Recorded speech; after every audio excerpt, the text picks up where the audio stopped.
the Grunfeld is a very good opening for those of you who are striving to get a double edge. In this video, we're going to look at the latest developments in the 6 bishop g5 knight off. I'm gonna start with sort of my first official Stonewall game. The idea is not to fight against any opponent move, prevent everything, defend and so on. No, it's just to move.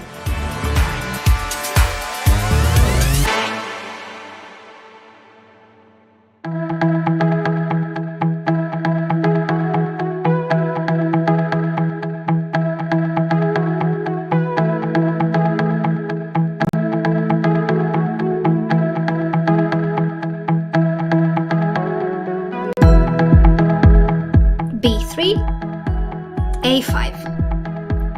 What do you think about this opening? Honestly, what do you think? You don't have to play knight c3. We can actually put a piece on d2, which is better because then we avoid the potential doubling of our c-pawns. What you have to understand about practical endgames as a whole is that just like in the middle game or the opening, you cannot rely solely on these general considerations.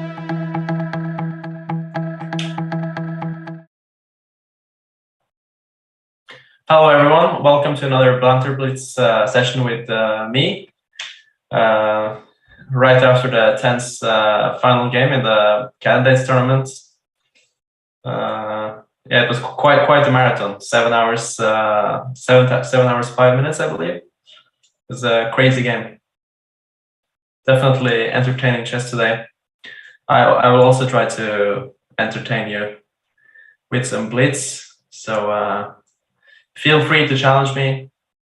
For all of you who are premium members on Chess24, I'll accept 3 minutes, 5 minutes, and maybe some bullets.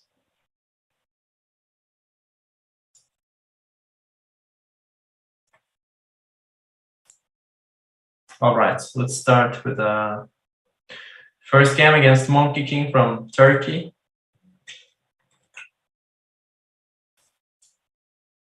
Also, feel free to ask me questions in the YouTube chat. I'll try to answer those.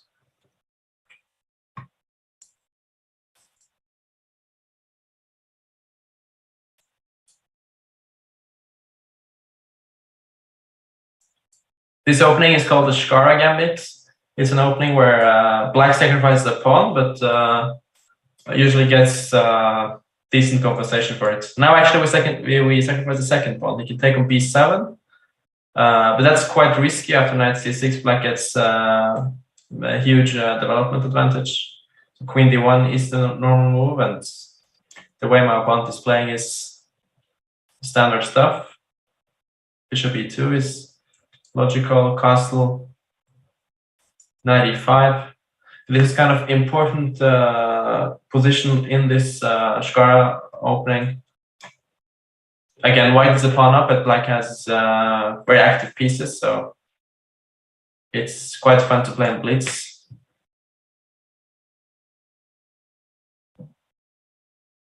So now we want to do something on the king side. Bishop d6 is an option. He'll probably go g3. Bishop f5 is an option to go bishop d3. Bishop f5, rook d1. Then we can maybe take and bring the other rook to d8. Yeah, it's actually a position with many options.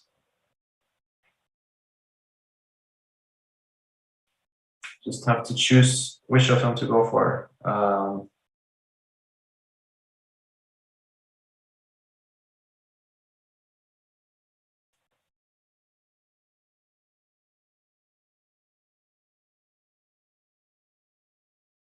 Bishop d6, g3, b5 is also there. Yeah, I'm going to try to not spend all of my time, so I'll go bishop f5. He can play e4, but e4 weakens some squares, so I'm not too afraid of that. It might actually be a good move though, e3, bishop e4, bishop e3. Rook d1, I'll take. Try to play rook d8. He can take with the queen though.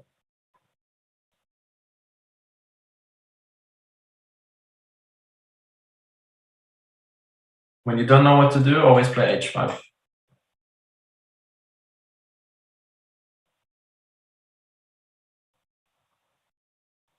It's a useful move. Just h5, h4, taking some space, and hoping to create a weakness on the king side.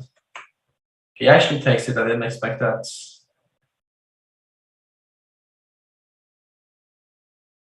Just takes the pawn. Okay, let's go bishop. Let's start with bishop d6. If g3, I will take and play something like queen e6, trying to use the light squares in my favor.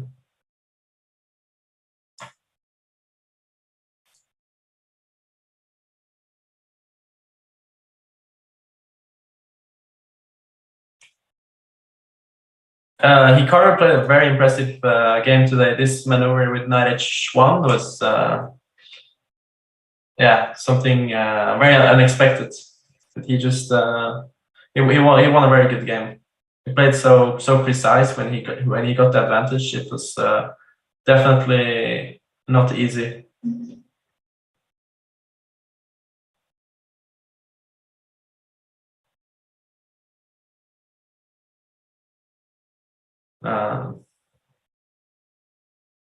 We're not sure what to do. A6, bishop d2, b5 maybe.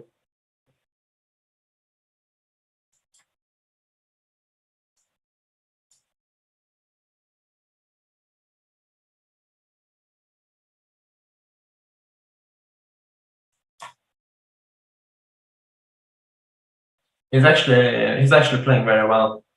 So I'm actually 2 pawns down, but it seems like I'm not getting any real compensation. Rook e1.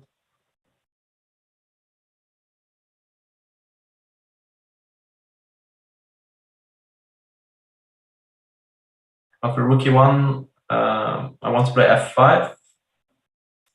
It's just I have to play active here.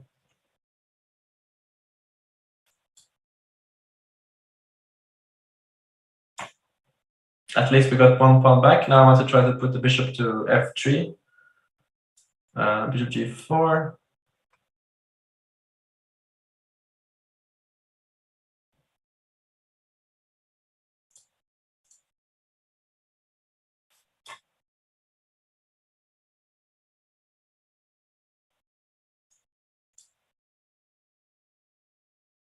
This queen is definitely not ideal on f1, rook c2. Should probably have played rook c1 there, just to not give me not let me play rook c2. We take on b3. Let's put a trick. Queen takes e3 is a threat. Let's see if he sees it. He didn't.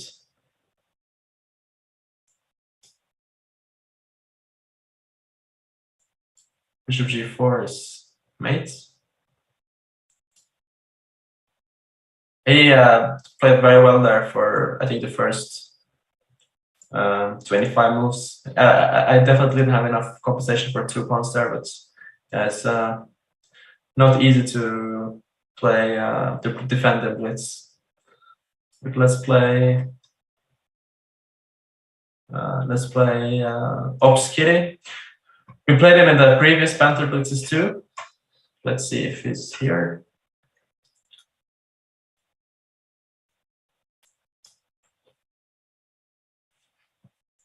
This is called the Catalan opening. Been a very popular opening for many years. Played a lot on the top level. c5 is quite an unusual move. Usually black takes on c4. I'm not sure even if I have seen c5 here before. But it's funny, it actually transposes into Tarash, which is quite unexpected. Let's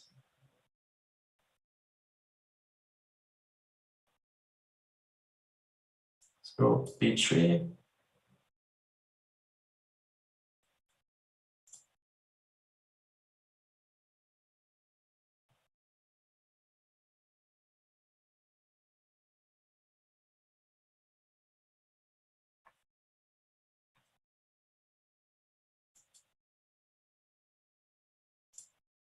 Knight c6, bishop b2. Bishop g4 is quite normal here, I think. Or 94 is probably the best move, actually. 94 followed by bishop f6.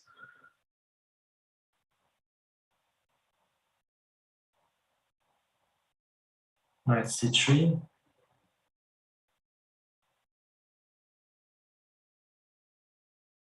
Now bishop f6 is a good move. Just putting the bishop on the diagonal against the knight. Bishop e6 is also very logical. We can play rook c1, we can play knight a4. Knight a4 looks logical.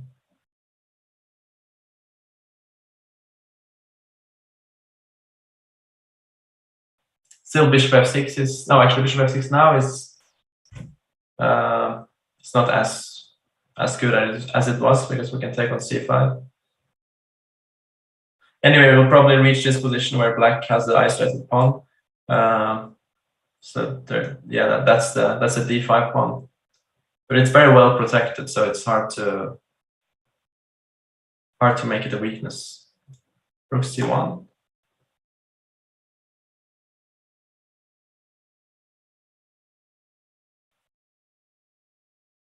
Rook c8 is a good move.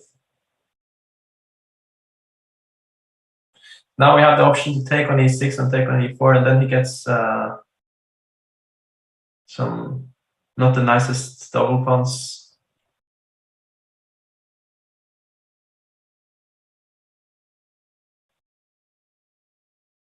Can also take on c6 and take on e4.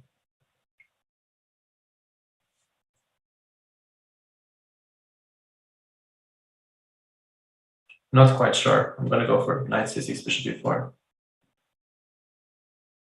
Trying to claim the structure.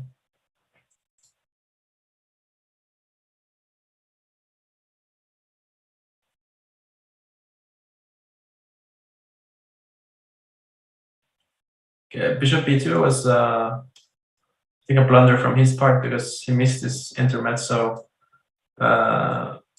Bishop h7. I won a pawn in the process.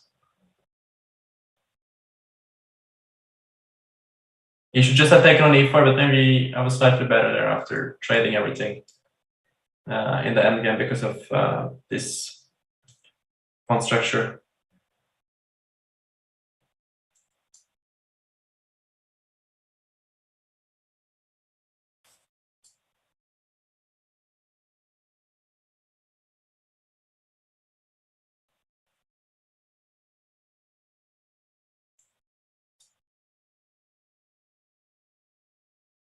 This should just be a clean pawn up for white.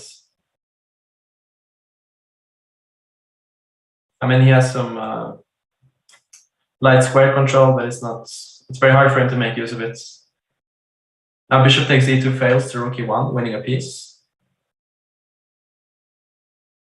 And this also loses a piece.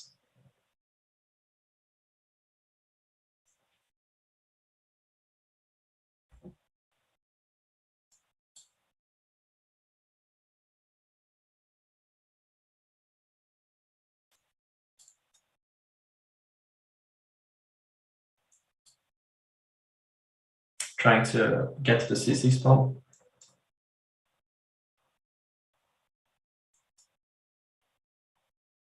Knight e7 is a threat.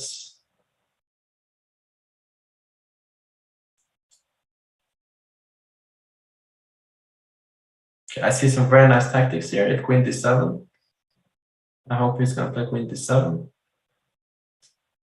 Okay, this still works. Show off. Always nice.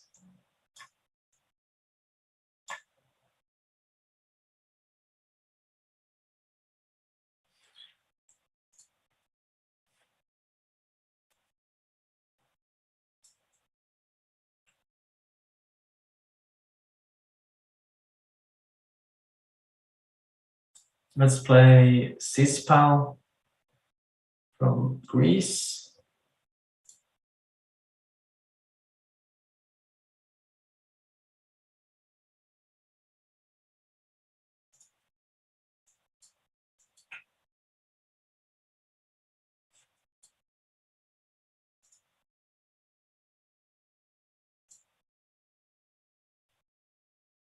He plays, this is called the Jababa London, I believe.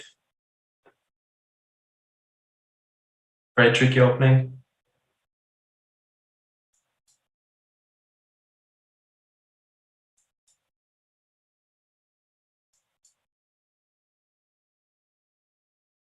The point there was that if we would not play h5, let's say if we would castle, white would play h5.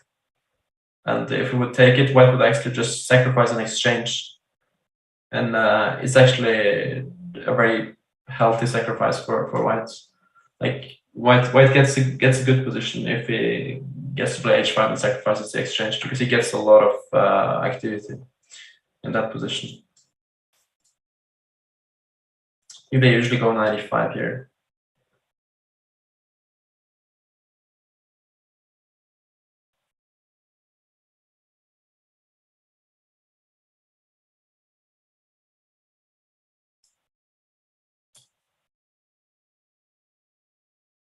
Not sure if you're supposed to take first or go 96 immediately. Probably doesn't matter so much.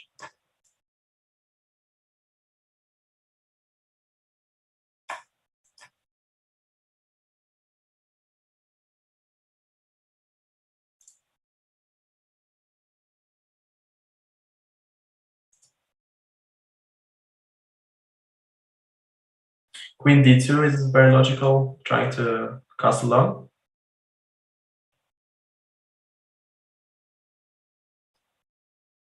In this position, usually white tries to play on the king side, like tries to play for f3, g4, or something like that. And black tries to do something on the queen side. g4 here is slight surprise.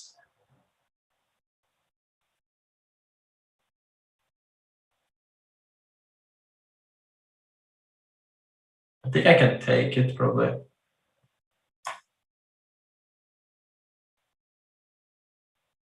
It takes, we can probably take with the bishop, because if he takes everything and play h5, we always have knight takes d4.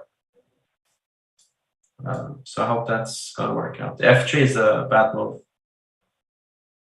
because he now he's not getting any attack.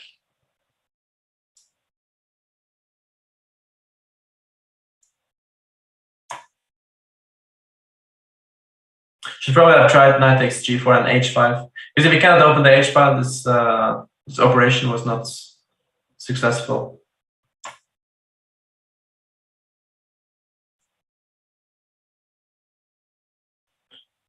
Now it's quite hard to defend the c2 pawn.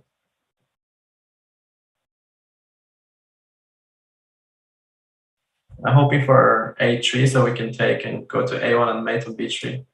Knight d3 is a move, but I think I can just take and take on d4.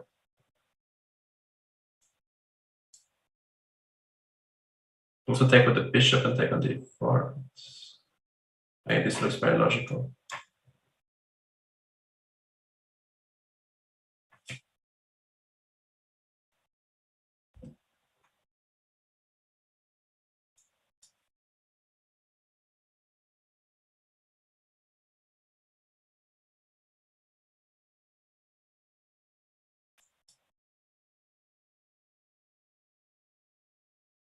Knight e2 is a normal move. I'll probably go like bishop h8. Knight b5 is also makes sense. I'll just keep it simple with queen b6, because if it takes the d3 pawn is weak, and we also 2 pawns up from before. Rook d1, we can. Bishop takes d3. Bishop d3 moves.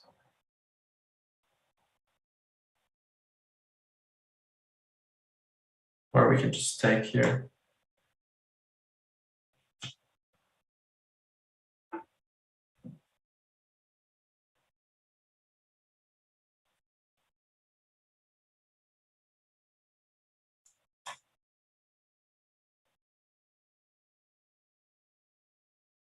Rook c8 is a big threat here, and also if it takes, we take on f4.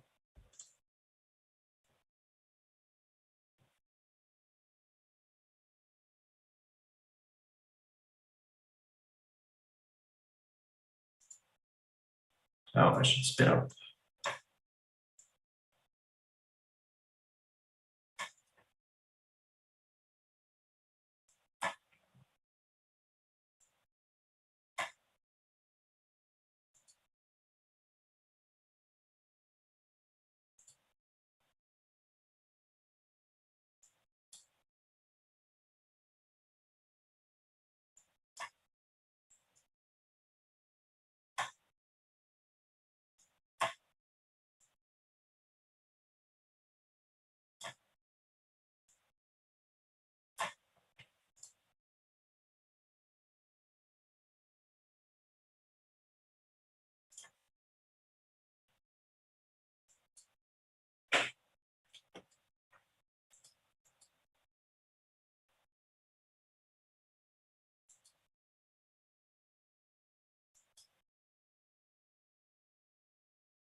If Carsten plays, what do you think Nepo's chances are in a rematch if he wins candidates? I mean, if Magnus plays again against Nepo, I think he's still a huge favorite, but probably we'll see a more interesting match than the previous one, because now at least Nepo has more experience from the first one. He knows kind of what went wrong and what he should work on. So I'm sure he will do better. But still, Magnus would be a huge player favorite, of course.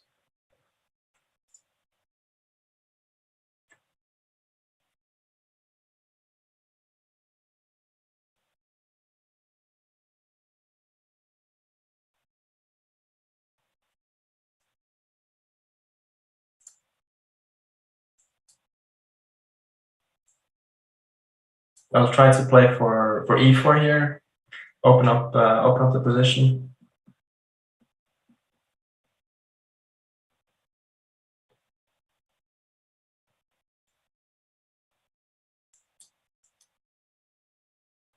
He doesn't have to react. He could also play rook c8 there.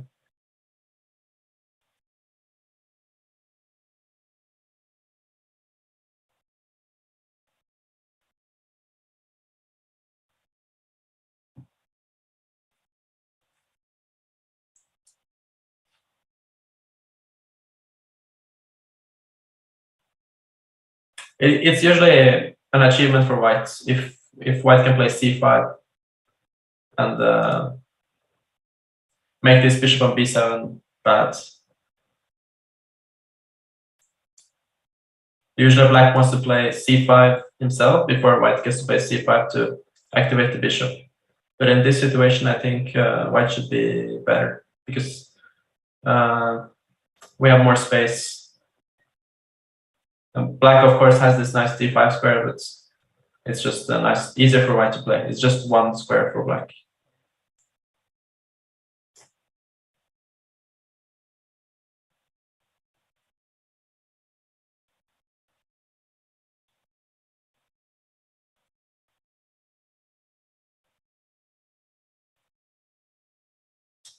I'll try to go for some h4 knight g5.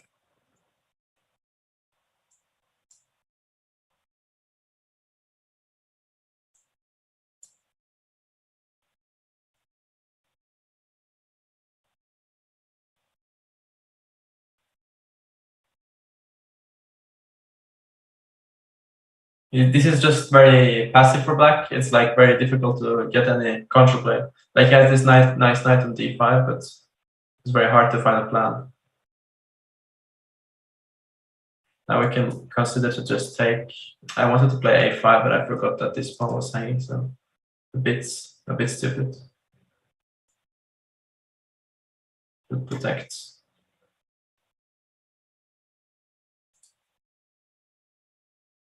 Because once this b pawn moves, we get this nice c5 square.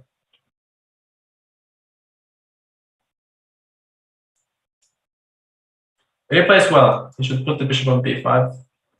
It's not easy to break through. Bishop b5.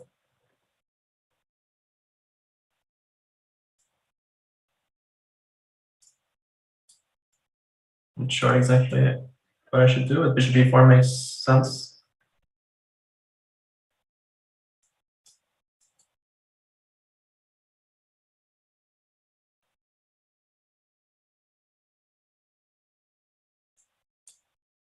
I'm kind of insisting that I want him to take on a5, because then we get the passed pawn.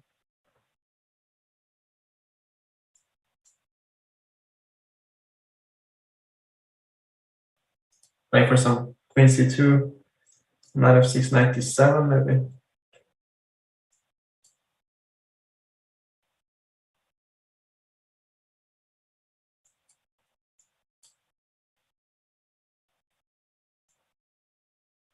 Actually, I wanted to take on h6, but then it takes on b4, so h5 is a good move.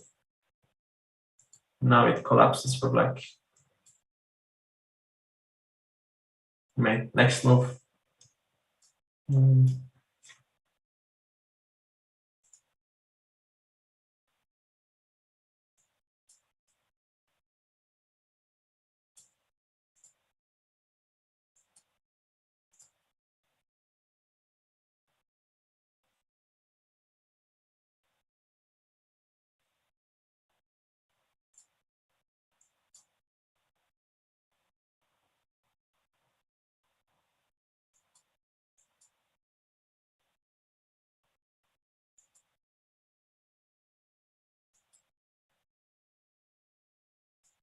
This is called the Benko Gambit. Black sacrifices a pawn for development.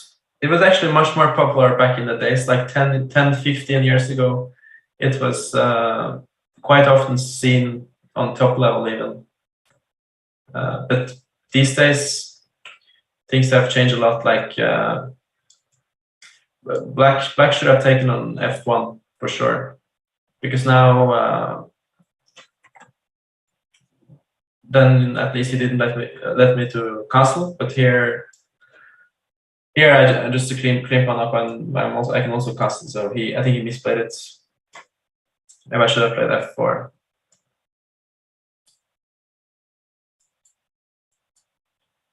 But anyway, yeah, 10, 15 years ago, this opening was much more popular. It was very often white got a slightly better position, maybe, but it was just like a big fight.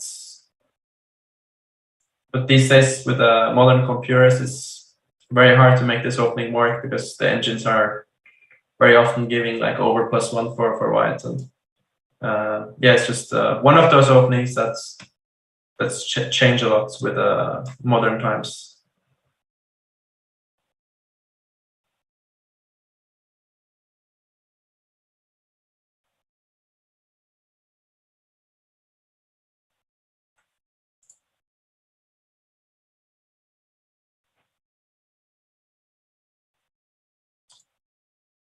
Yeah, I do know Axel Smith, Martin. He was my coach when I was a kid.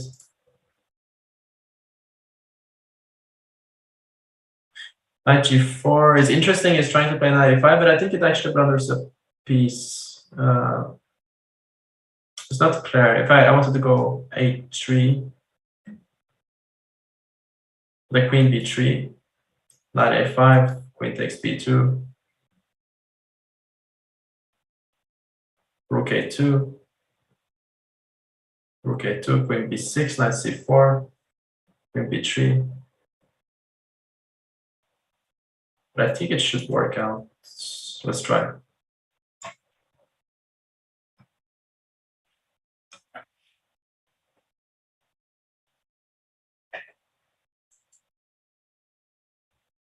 Queen b2, we can go rook a2, queen b6, knight c6, and then we're threatening here and here.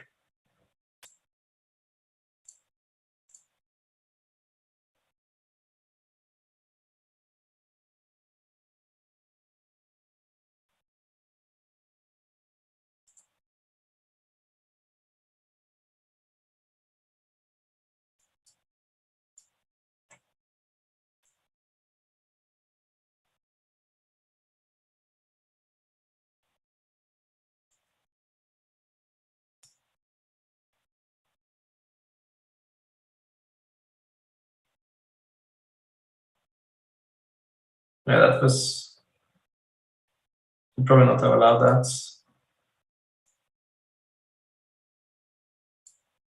It should still be very good. Like he has one rook and a piece for the queen, but it's not enough. We also have this move queen e2 here. The bishop cannot move because the rook is hanging.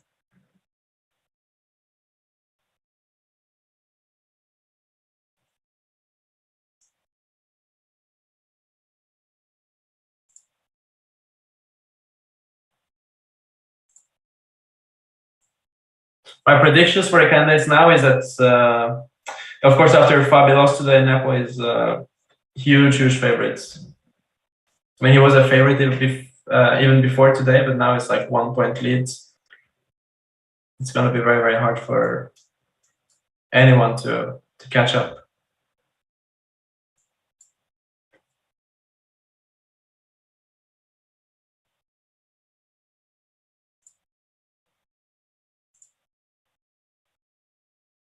Actually, we get a title player.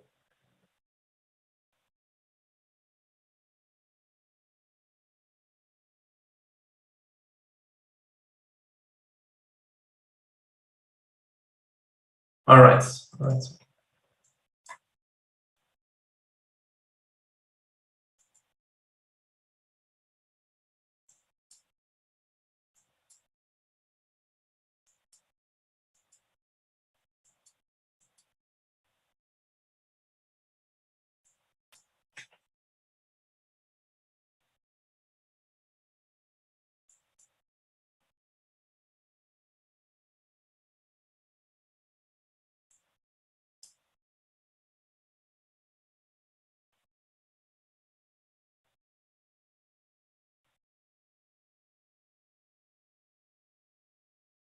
D5 is the main move here in this position. But white can also play like bishop e2, or I think even h4.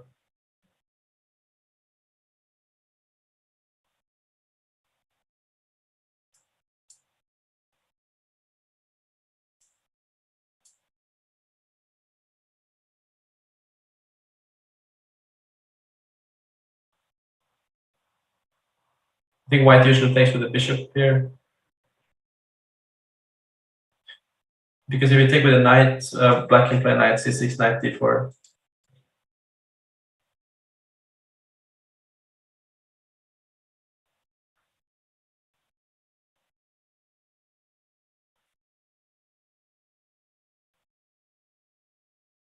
Just trying to develop.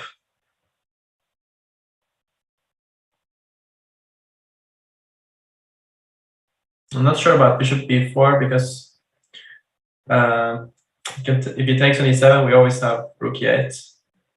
The e4 pawn is hanging. D5 is the logical move here. We can play. Yeah, I was gonna say knight a6, but then he can maybe take rook at d6. Might not be ideal.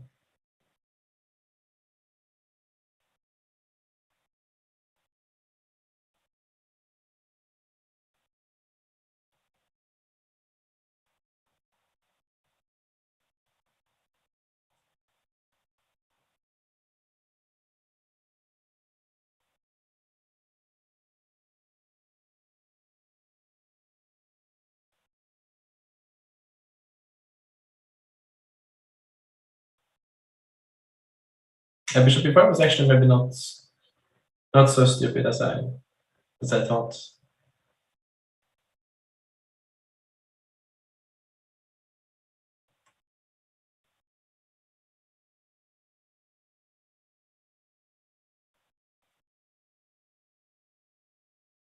I don't like bishop f8, but it was not so easy to protect this pawn. If rook c7, we always have rook d7.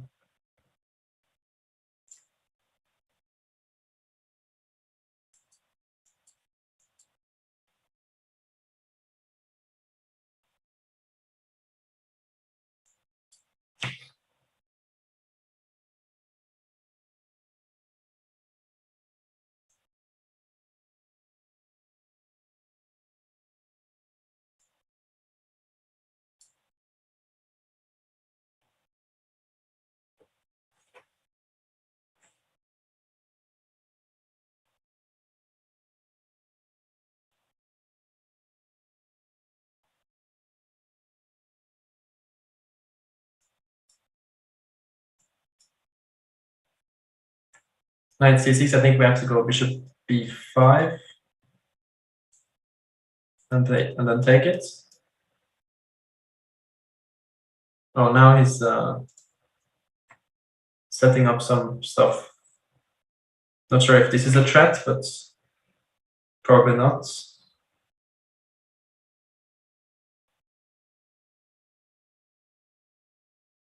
f6 makes sense, I guess. Oh, sorry, f6 is bothering a pawn. Should be 5. Should be 5. I should go bishop g7. Next move probably is getting very dangerous.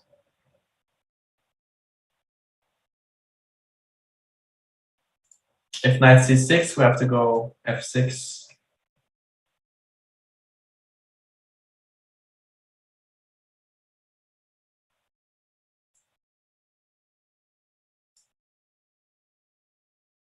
This is a threat he has to watch out for. f4 is probably the way to go.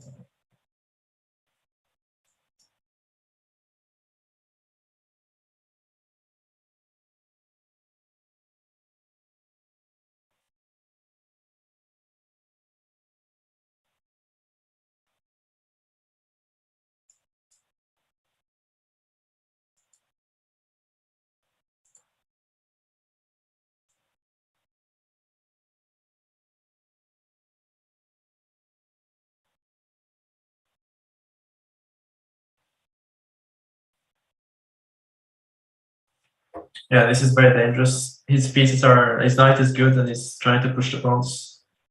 Try to be very careful.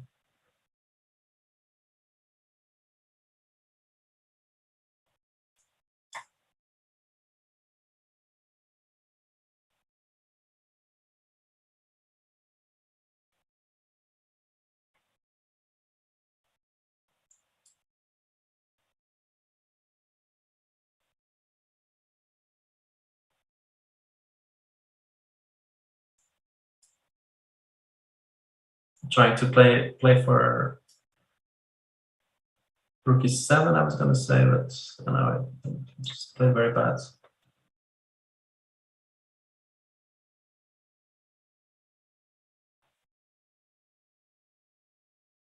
Knight e5. Can hope for some g5. Okay, now I think he misplayed it.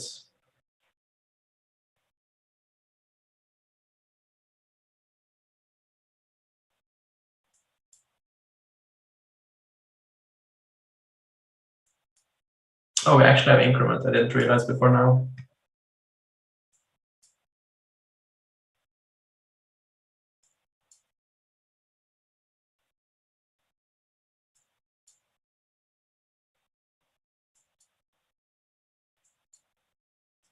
This should be a technical win. Yeah, that was a tough game. I think we were in very, very big trouble at some points.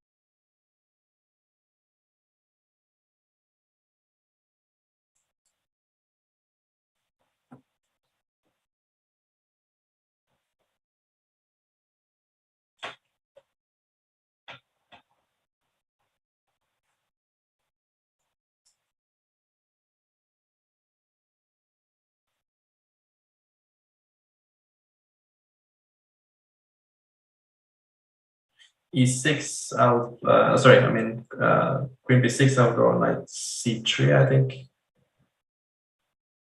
queen c8, knight c3, e6, bishop f4.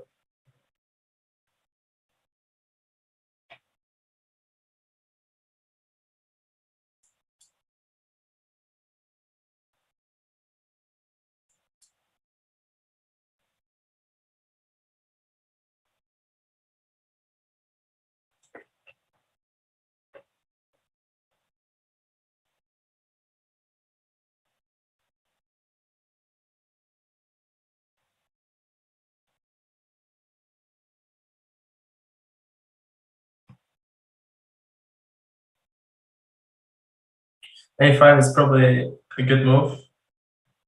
Trying to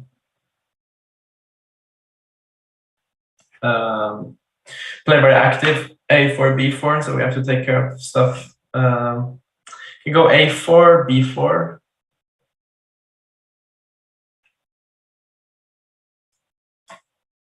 And then knight d1 maybe. Knight d1 is also possible.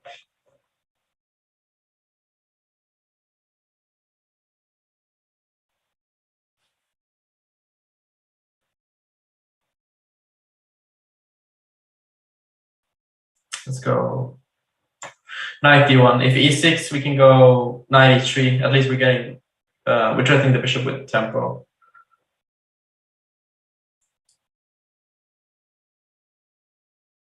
Bishop g6, knight c4. We can still play knight c4. Bishop d5, we can play queen c2. It should just go knight d7, I guess. Knight d7, bishop f4. Knight d6 is a threat.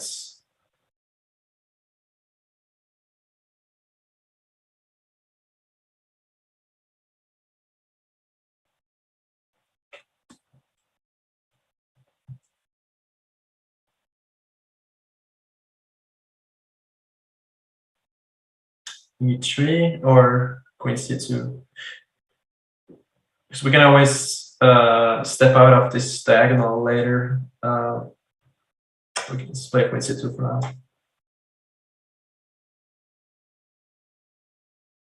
Actually, a b3 might be strong.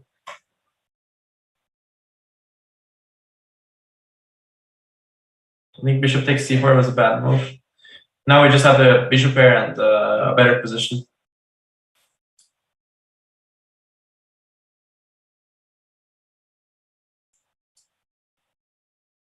Also, e4 is coming.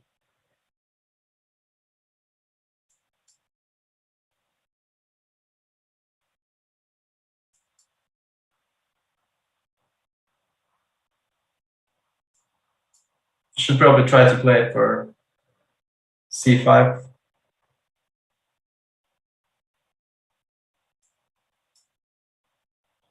But c5 now probably doesn't work because we have queen b5. Hitting the b6 knights.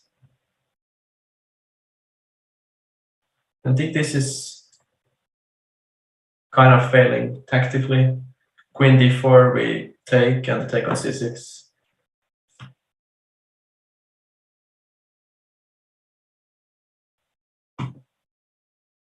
He should have tried to take on d4 though, like take and then rook d7, because here he just lost the pawn. Queen b5.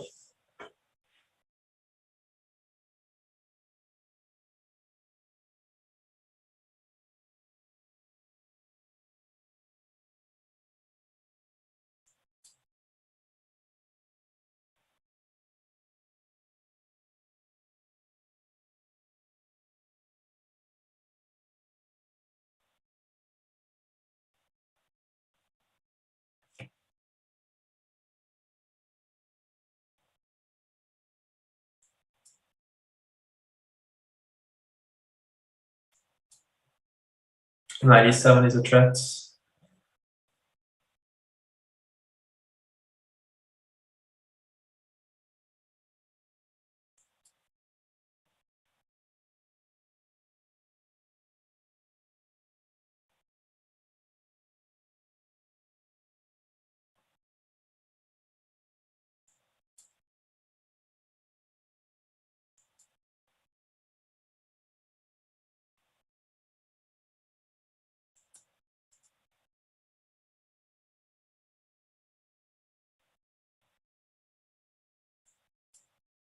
97 is probably again a threat, and this one, let's just go bishop h5.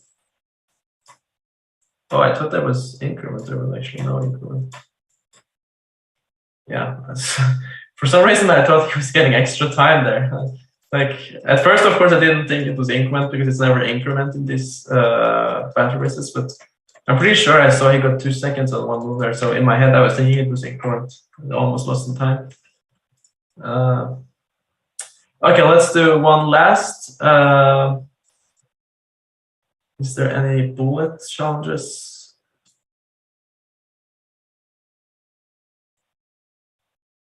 Who is this guy moked 3 days ago? Yeah, 3 days ago is not here. Let's play Einstein.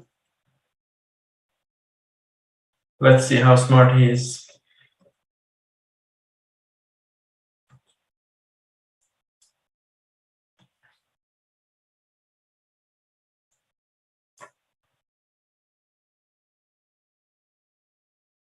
C4 is ugly move to weaken the d4 square. That being said, I weakened the d5 square, but yeah, e5 was maybe not so clever by me.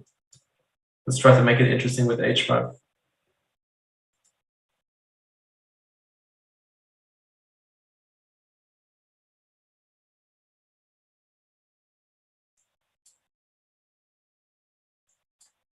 Just going to be a boring symmetry here.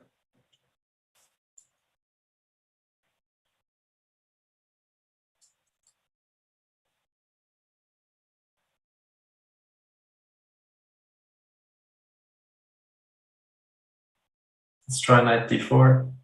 Probably going to take a knight d5. Queen d2 is not the way to go. It shouldn't allow knight f3.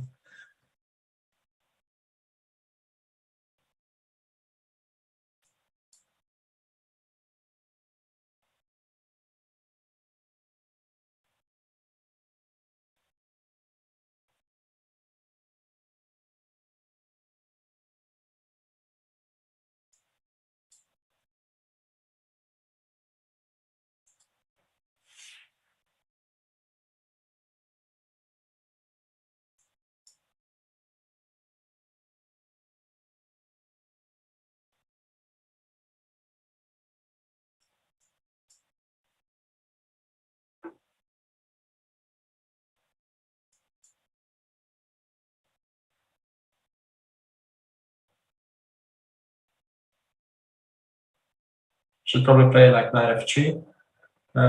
This one probably just takes.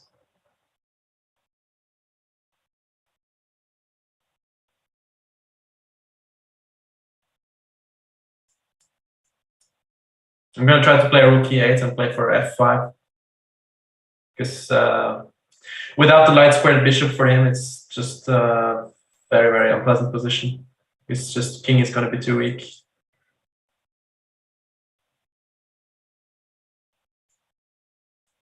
D5 is actually an option, but don't need to take the queen.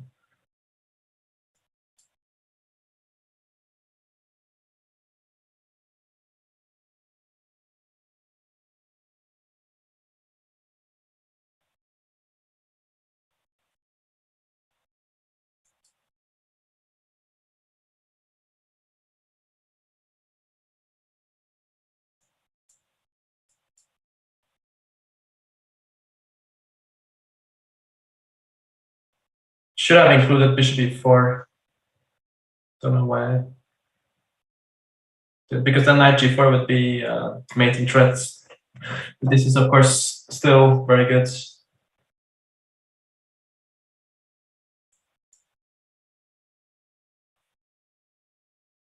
bc, queen c6 probably.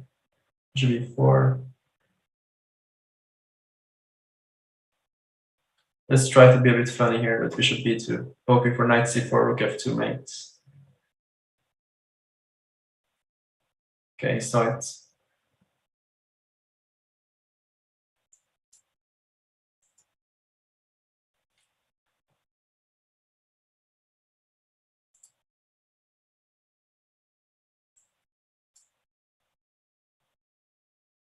Queen e2 should be some kind of mating threats.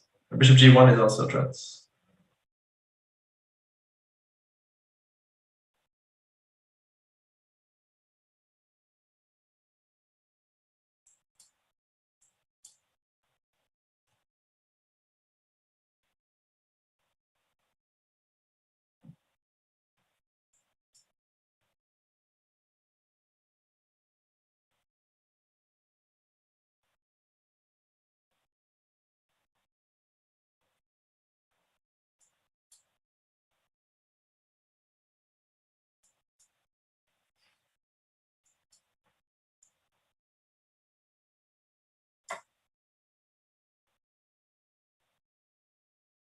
So if he would take it out of that rook e1, winning the queen, so he resigned.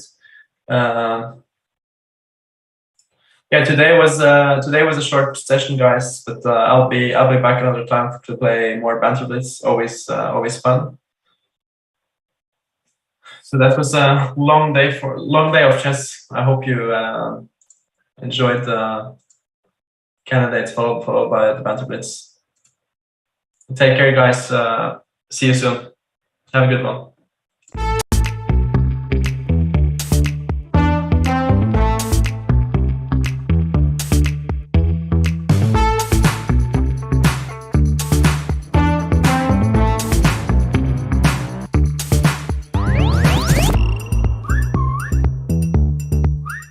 The Grunfeld is a very good opening for those of you who are striving to get a double edge. In this video, we're going to look at the latest developments in the 6 bishop g5 knight off. I'm gonna start with sort of my first official Stonewall game. The idea is not to fight against any opponent move, prevent everything, defend and so on. No, it's just to move.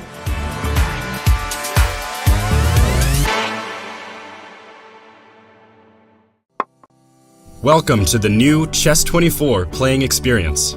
Play in light mode or dark mode. Choose from a range of time controls or create a custom game and get paired with players from around the world fast.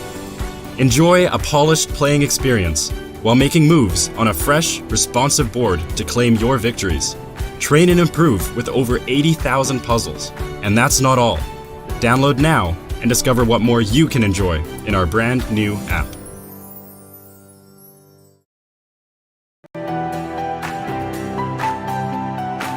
Okay, so let's send a challenge. Here is challenging. Nice graphics, easy to see. Oh, what are you thinking about? You're looking how it can be the most painful? Exactly. Okay, fine. That I give him up a phone. He wants to be even rude.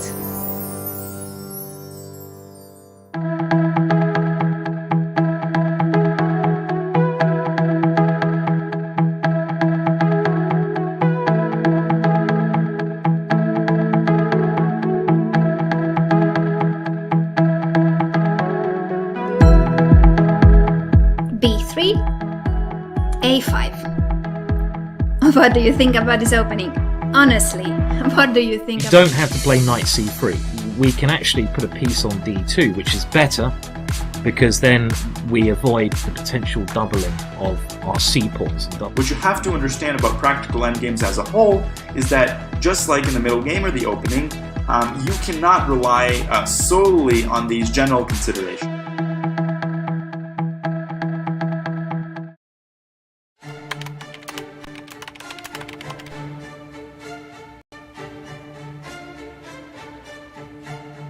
Hi everyone, welcome to our new video series. My name is Jan Gustafsson and I'm thrilled to be reunited with fellow Magnus Carlsen's trainers, seconds, Peter Heine Nielsen, Magnus Carlsen's head coach, and Laurent Fressinet, Magnus Carlsen's French coach, are both here, and we will be going through the World Championship match 2021.